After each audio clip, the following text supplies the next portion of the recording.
बहुत बार हमें ऐसे छोटे-छोटे वर्ड्स मिलते हैं, छोटे-छोटे फ्रेजेस मिल जाते हैं, जो काफ़ी उलझन पैदा कर देते हैं। जैसे अगर कहा जाए कि एक बार की बात है या फिर एक बार एक राजा था। अब यहाँ पे एक बार या फिर एक बार की बात है, इसकी इंग्लिश क्या होगी? तो यह कन्फ्यूज़ कर सकता है। या फिर हम ये कहें कि विवेकानंद एक प्रखर वक्ता थे, साथ ही साथ एक लेखक भी थे। अब इस साथ ही साथ इसके लिए इंग्लिश क्या होगी? तुम लोग बारी-बारी करके अंदर आओ या फिर एक-एक करके अंदर आओ।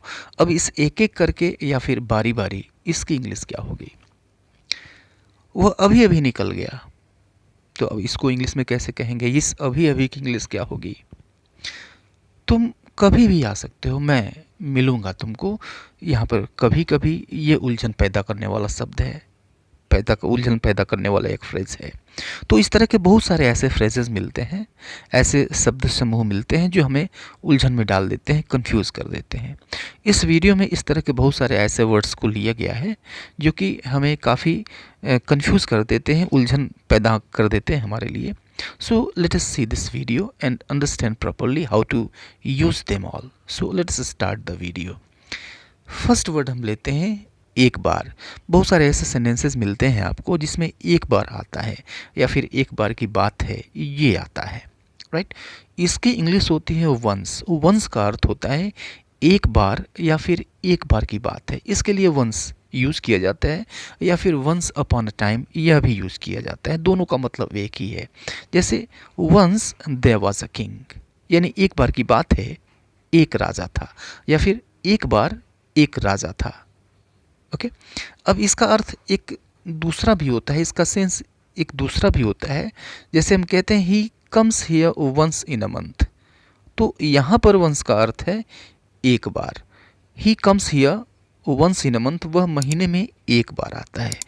अगर हमें ये कहना वह महीने में दो बार आता है, ही comes here twice in a month, वह यहाँ महीने में दो बार आता है। तीन बार आता है, comes here, he comes here thrice in a month, या फिर ही comes here four times in a month, यानी महीने में चार बार आता है। तो कितनी बार कोई काम होता है, कितनी बार कोई घटना होती है एक डेफिनिट ड्यूरेशन ऑफ टाइम में, उसको हम बताने के लिए once, twice, thrice, four times, five times इस तरह के शब्दों का इस्तेमाल करते हैं। तो इस तरह का भी यह एक सेंस देता है। नेक्स्ट जो वर्ड है, फ्रेज है, वो है अगेन एंड अगेन।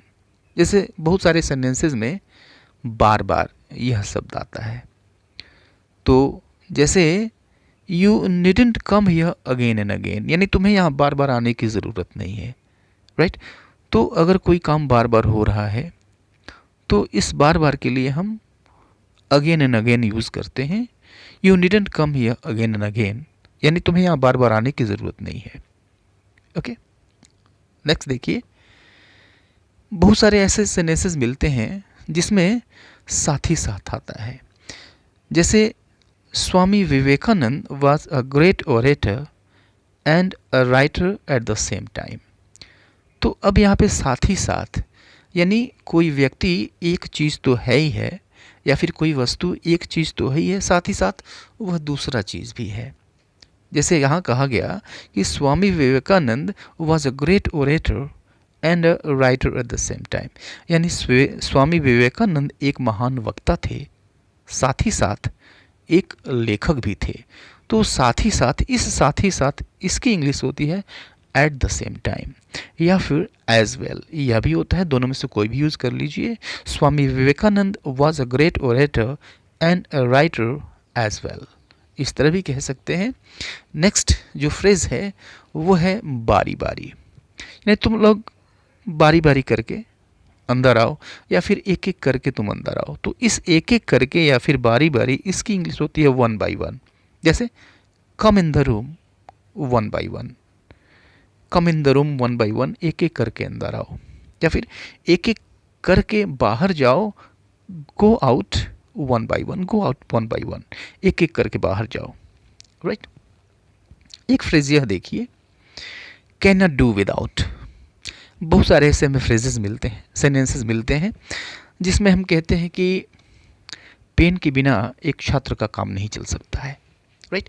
यानी किसी चीज़ के बिना हम कोई काम नहीं कर सकते हैं, उसके बिना हमारा काम नहीं चल सकता है। तो इसके लिए जो फ्रेज आता है वो है can not do without, can not do without. अब देखिए प्रेजेंट में तो हम यूज़ करते हैं कैन नॉट डू विदाउट, यानी के बिना काम नहीं चल सकता। जैसे student can not do without a pen, यानी एक छात्र का पेन के बिना काम नहीं चल सकता, राइट। तो प्रेजेंट में तो हम कैन नॉट का इस्तेमाल करते हैं, वही पास्ट में यूज़ करना हो तो कुडंट का यूज़ करते हैं, राइट। ओके, इसके बिना उसका काम चला नहीं, means he couldn't do without it, he couldn't do without it। तो पास्ट में कहना हो तो couldn't का यूज़ कर लीजिए, और प्रेजेंट में यूज़ करना हो तो फिर कैन नॉट का यूज़ कर लीजिए, राइट। नेक्स्ट फ्रेज देखिए कि can not help doing something, यानी हम कोई काम अगर किए बिना नहीं रह सकते हैं। तो इस चीज़ को एक्सप्रेस करने के लिए हम इस फ्रेज का यूज़ करते हैं। जैसे हम कहते हैं he can not help laughing, he can not help laughing, यानी वह हंसे बिना नहीं रह सकता, he can not help laughing. तो कैन नॉट हेल्प यानी नहीं रह सकता, और लाफिंग जो वर्ब है वह आईएनजी फॉर्म में इस्तेमाल होगी कैन नॉट की, ठीक बात। तो he can not help laughing, वह हंसे बिना नहीं रह सकता, राइट। तो ये प्रेजेंट की बात होगी। पास्ट में हम couldn't हेल्प यूज़ करते हैं।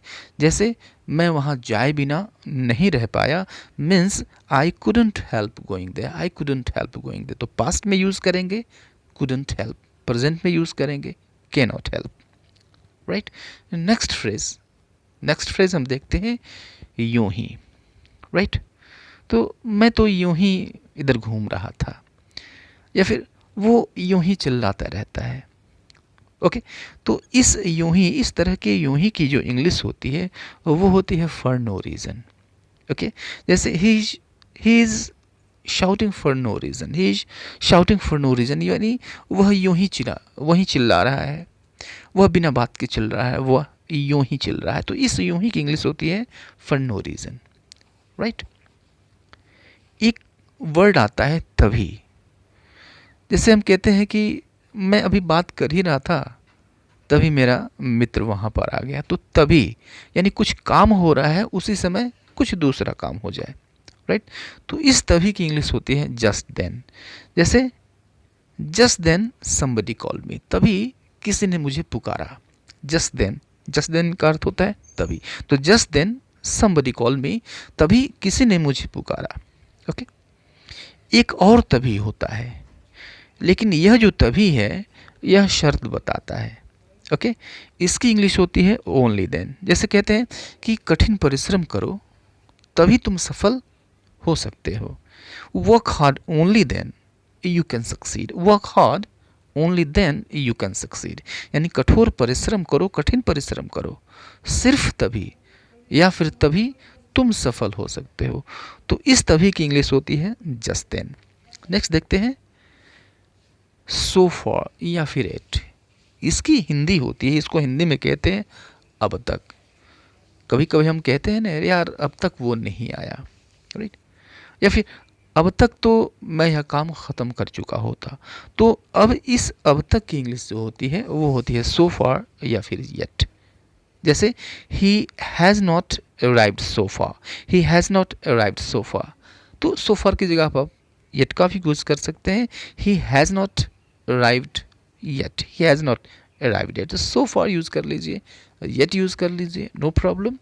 नेक्स्ट देखते हैं, बहुत बार हम कहते हैं कि यार वो अभी अभी निकला है, या फिर अभी अभी यह समाचार मुझे मिला है, राइट। तो इस अभी अभी इसकी इंग्लिश होती है प्रेजेंटली या फिर जस्ट नाउ या फिर राइट नाउ। जैसे ही हैज़ लेफ्ट प्रेजेंटली, तो ही हैज़ लेफ्ट प्रेजेंटली यानी अभी अभी वह निकल गया, या फिर he has left just now ये कह लीजिए, या फिर he has left right now, यह वह अभी अभी निकल गया है। तो अभी अभी की इंग्लिश प्रेजेंटली, जस्ट नाउ या फिर राइट नाउ। नेक्स्ट देखते हैं अभी भी, इसकी इंग्लिश होती है स्टिल। जैसे हम कहते हैं तुम अभी भी यहीं हो, या फिर ट्रेन अभी भी प्लेटफॉर्म पे खड़ी है, राइट। तो इस तरह के सेंटेंसेस मिलते हैं। और यहाँ पर जो अभी अभी भी आया हुआ है, इसकी इंग्लिश होती है still. You are still here, तुम अभी भी यहीं हो। The train is still standing on the platform, train अभी भी प्लेटफॉर्म पर खड़ी है, राइट। अब आगे से ऐसा कुछ न करना, आइंदा से मैं लेट नहीं आऊँगा, राइट। ऐसे बहुत सारे सेंटेंसेस मिलते हैं। तो अब से, या फिर आगे से, या फिर आइंदा से, इसकी इंग्लिश होती है from now onwards. From now onwards. I won't be late from now onwards. I won't be late from now onwards, यानी मैं आइंदा से लेट नहीं होऊंगा, या फिर मैं आगे से लेट नहीं होऊंगा। I won't be late from now onwards. तो फ्रॉम नाउ ऑनवर्ड्स मीन्स अब से, आगे, आगे से, आइंदा से, राइट। वेल, वेल का अर्थ होता है तो। हिंदी में हम बार बार तो का यूज़ करते हैं। तो तुम कल आ रहे हो ना, या फिर तो मैं कह रहा था, तो वो नहीं आएगी।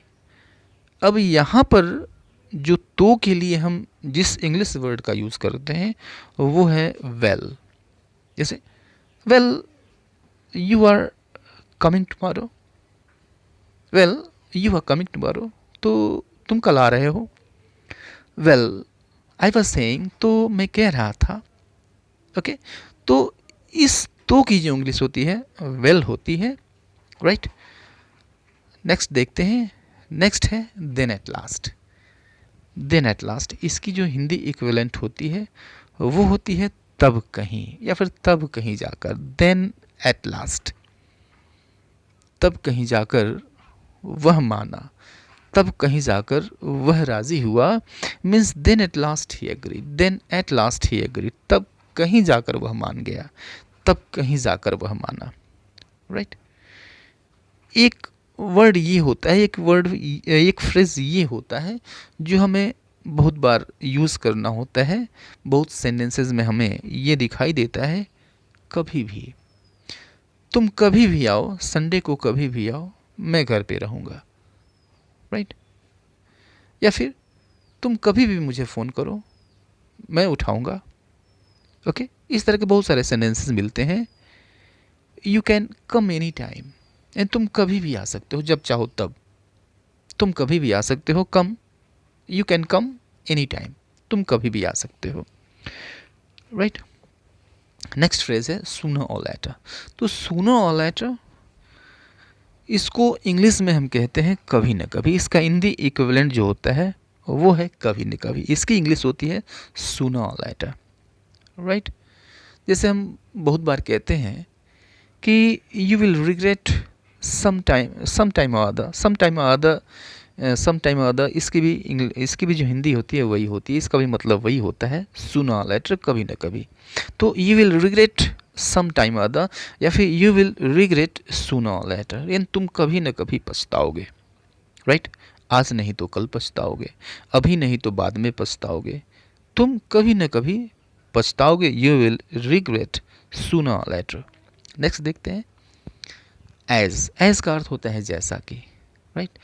जैसा कि, जैसे हम बहुत बार कहते हैं कि मैं लेट हो जाऊंगा, जैसा कि मैं पहले ही कह चुका हूं, राइट। या फिर मैं संडे को घर पे नहीं रहूंगा, जैसा कि मैंने पहले ही कह दिया है, राइट। तो इस जैसा कि, इसकी इंग्लिश होती है as. He will come late as he has told, यानी वह लेट आएगा जैसा कि उसने कहा है, राइट।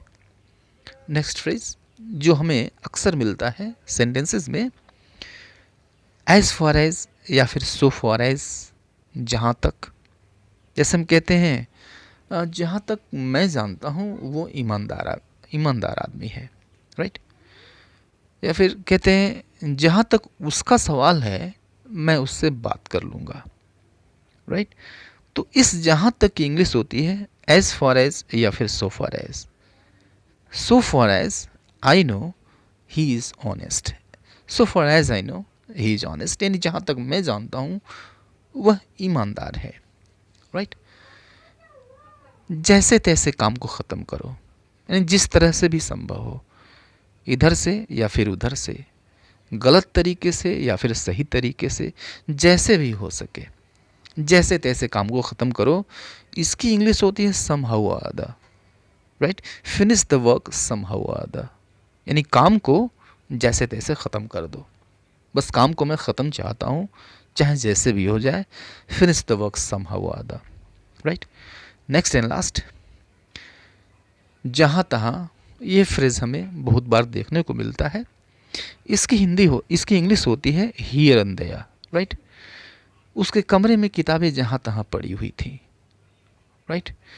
या फिर प्लेटफॉर्म पे लोग जहाँ तहाँ लेटे हुए थे, लोग जहाँ तहाँ बैठे हुए थे, right. His books were lying about the room here and there, his books were lying about the room here and there, यानी उसकी किताबें कमरे में यहाँ वहाँ जहाँ तहाँ पड़ी हुई थी, राइट। तो उम्मीद है कि यह जो वीडियो है यह आपके लिए काफ़ी कारगर साबित होगा, काफ़ी यूजफुल साबित होगा। अगर वीडियो पसंद आया हो तो इसको लाइक करें, चैनल को सब्सक्राइब करते चलें और अपने फ्रेंड्स को शेयर करें तो बड़ी अच्छी बात होगी। See you later in the next video, till then good bye and take care.